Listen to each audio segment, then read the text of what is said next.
안녕하세요. 곽기영 교수입니다. 이번 시간에는 요인 분석을 이용한 측정 척도의 타당도 분석 방법을 살펴보겠습니다. 요인 분석은 종종 측정 척도의 타당도 평가에 사용됩니다. 타당도는 측정 척도가 측정하기로 되어 있는 개념을 그 척도가 적절히 측정하고 있는 정도를 의미합니다. 어떤 개념을 측정하기 위한 측정 척도는 두 종류의 타당도 관점에서 평가할 수 있습니다. 먼저 집중 타당도는 측정 척도가 측정하기로 되어 있는 개념과 관련을 갖는 정도를 말합니다. 반면에 판별 타당도는 그 측정 척도가 측정하지 않기로 되어 있는 다른 개념과는 관련을 갖지 않는 정도를 의미합니다. 집중 타당도와 판별 타당도는 대개 여러 연관된 개념들을 대상으로 해서 동시에 평가합니다. 어떤 개념을 측정하기 위해서 개발된 측정 척도가 타당하려면 그 측정 척도는 그 개념과 높은 관련성을 가져야 합니다. 이는 그 측정 척도가 높은 집중 타당도를 갖는다라고 얘기할 수 있습니다. 동시에 그 측정 척도는 그 개념 이외의 다른 개념과는 관련성을 가져서는 안 됩니다. 이는 그 측정 척도가 높은 판별 타당도를 갖는다라고 얘기할 수 있습니다. 요인 분석을 이용해서 특정 개념과 그 개념을 측정하기 위한 측정 항목 간의 이러한 집중 타당도와 판별 타당도를 평가할 수 있습니다. 측정 항목들을 이용해서 요인 분석을 수행한 다음에 하나의 공통 요인에 속하는 측정 항목들이 그 요인에 대해 0.6 이상의 요인 적재 값을 가질 때 적절한 수준의 집중 타당도를 갖는다라고 얘기합니다. 여기에서 측정 항목들과 높은 상관관계를 갖는 공통 요인은 그 측정 항목들이 측정하고자 하는 개념이 됩니다.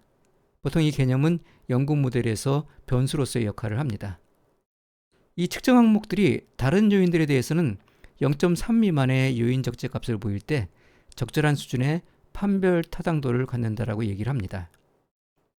그런데 여기서 제시한 0.6이라든가 0.3과 같은 기준값은 하나의 가이드라인일 뿐입니다. 적정 수준의 요인 적재 값에 대해서는 일치된 견해가 없습니다. 예를 들어서 문헌에 따라서는 요인 적재값 0.4 이상을 적정 수준으로 제시하기도 합니다. 요인 적재값의 적정 수준은 표본 크기라든가 분석 목적이라든가 학문 분야 등에 따라서 얼마든지 달라질 수 있습니다. R을 이용해서 측정 척도의 타당도를 평가하는 방법을 구체적으로 살펴보겠습니다. 여기에서는 사이키 패키지에 포함되어 있는 BFI 데이터셋을 이용하겠습니다.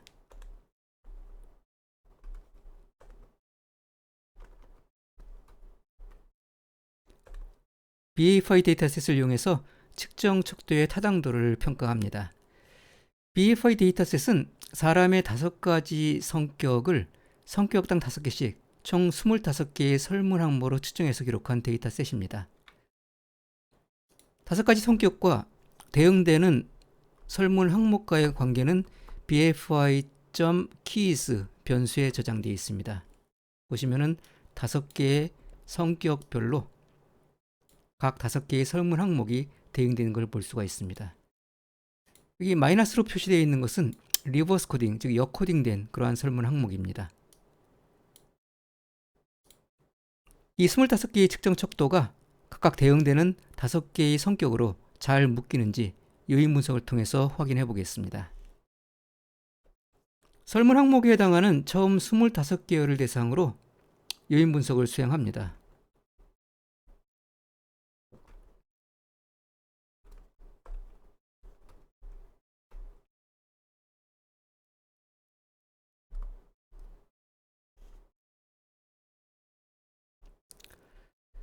사이키 패키지의 FA 함수를 이용해서 요인 분석을 수행을 하겠습니다. 요인들이 5개의 성격 구분에 대응되도록 추출할 요인 개수는 5개로 지정을 합니다.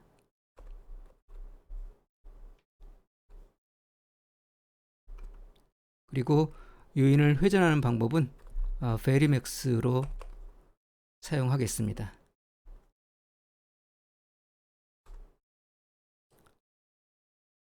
요인과 측정 항목 간의 관계를 보여주는 요인 적재값을 출력을 해보겠습니다.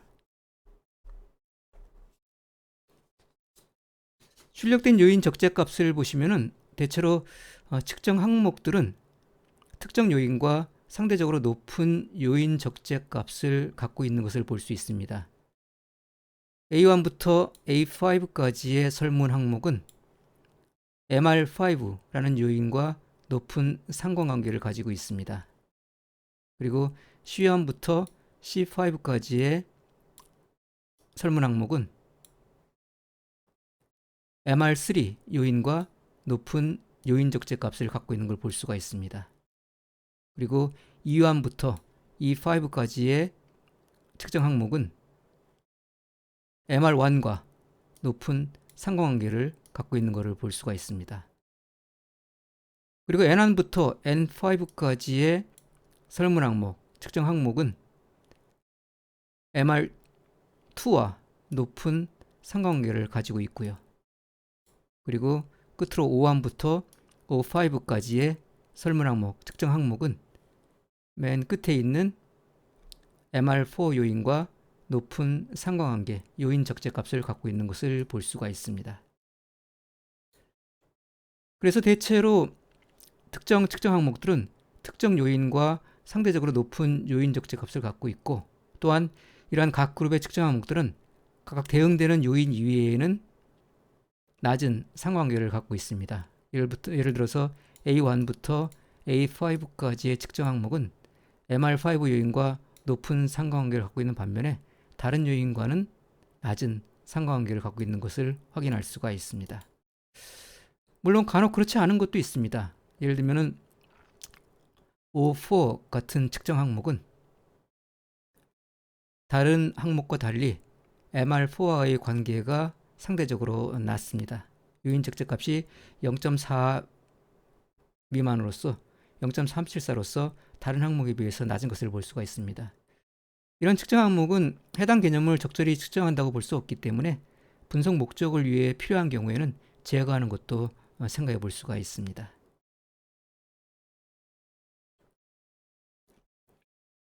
출력할 때 요인 적재값을 일정 값 이상으로만 출력하도록 하면은 측정 항목과 요인 간의 관계를 좀 더 명확히 살펴볼 수가 있습니다.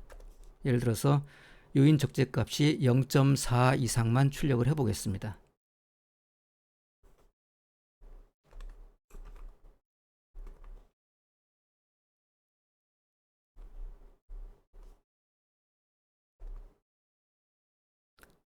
그럼 앞서와 달리 각 측정 항목과 요인 간의 관계가 좀 더 명확히 드러나는 것을 볼 수가 있습니다.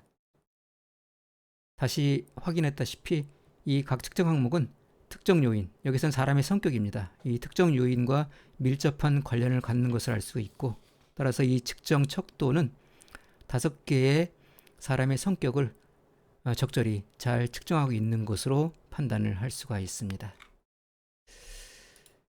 이번 시간에는 요인 분석을 이용을 해서 측정 척도의 타당도를 평가하는 방법을 살펴봤습니다.